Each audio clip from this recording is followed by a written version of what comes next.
Our cover story tonight comes from China.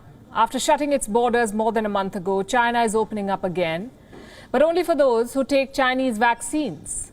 Beijing has come up with two sets of rules. Those who take Chinese vaccines will be given quote-unquote conveniences. Those who don't will have to fill up more forms, go through tests, and once you land in China, spend up to 3 weeks in a quarantine. Even if you have been vaccinated by a non-Chinese shot, you'll have to go through this procedure. This is China's vaccine nationalism for you. It's discrimination. Beijing will make your life easier if you take a Chinese vaccine, but if you take a foreign vaccine like Pfizer or Moderna, Covaxin or AstraZeneca, you will have a tough time going to China. And here's something we must point out. All these foreign vaccines that I've just listed have proven their efficacy, while the Chinese vaccines are unproven. So why is Beijing doing this? Why is it forcing the world to take its unproven vaccines? Tonight on Gravitas, that's what we'll discuss. Let's start from the beginning. This notice from the Chinese embassy in India is where it all started. The notice says China will facilitate travelers if they take Chinese-made vaccines. It wants to resume quote-unquote people-to-people exchanges in an orderly manner. But here is the catch. India has not approved any Chinese vaccine. So even if you want to take a Chinese-made vaccine, you will not be able to do that in India. And here's something else that you should know. Since November last year, Indians have been barred from traveling to China. Beijing cited pandemic concerns for this ban.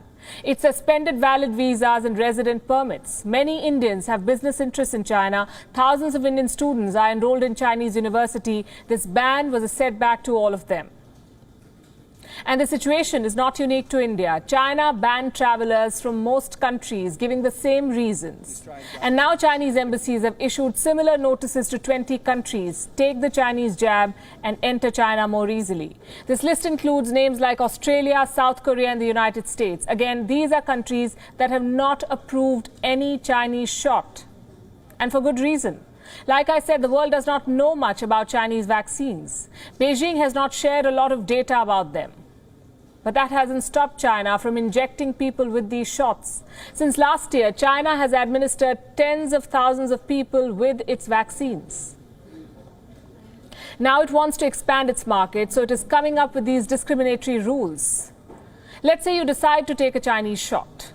What do you get? Well, first of all, an unproven chemical flowing in your body. If you survive it, you also get a simplified application process. You'll need fewer documents to apply for a visa. Here's another perk. You do not need an invitation letter. What is that? Earlier, if you traveled to China for business purposes, you had to produce an invitation letter. This was given by Chinese government departments. Now it may not be needed, only if you have a Chinese vaccine. A statement issued in Germany suggested that the requirement will be waived off if you take a Chinese shot. Now, what happens if you do not take a Chinese vaccine? Well, tighten your seatbelts for the hurdle race to China. You will need the following: a negative test for the Wuhan virus, which is a reasonable demand. Then you have to obtain an antibody test. If you succeed and you land in China, you will have to go into quarantine for up to 3 weeks. Well, we hope you enjoy your stay. This is China for you, using its position as a dominant economic power to force its vaccines on the world. And I'm sure some of you are wondering, how bad can the Chinese vaccines be? To which I'll say, how big a chance are you prepared to take? And who would you rather believe, China's Communist Party or international experts? Beijing maintains that its shots are safe.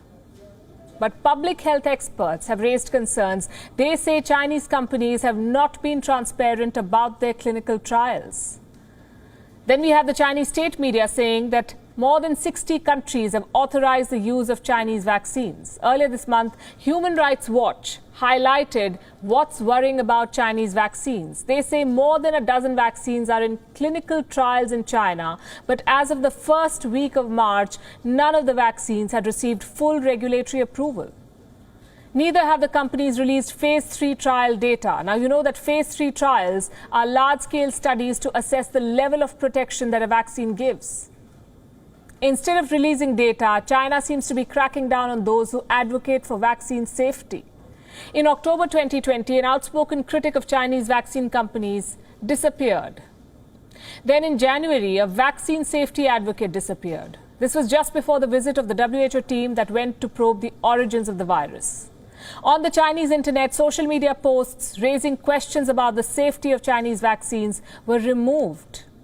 At the same time, the Chinese press has aggressively tried to discredit Western vaccines. State-owned publications like the People's Daily and Global Times have accused Western media of downplaying deaths allegedly caused by the Pfizer vaccine. And we must specify here, there is no evidence so far linking the deaths to the vaccine. A prominent Chinese journalist was caught sharing unverified reports on the Pfizer shot. She claimed that 10 people died after taking the Pfizer vaccine in Germany. Later, the same tweet was amplified by Zhao Lijian, the spokesperson of the Chinese Ministry of Foreign Affairs, better known around the world as China's wolf warrior-in-chief. You see, the pattern is clear. Discredit foreign vaccines and force Chinese vaccines on the world. WION is now available in your country. Download the app now and get all the news on the move.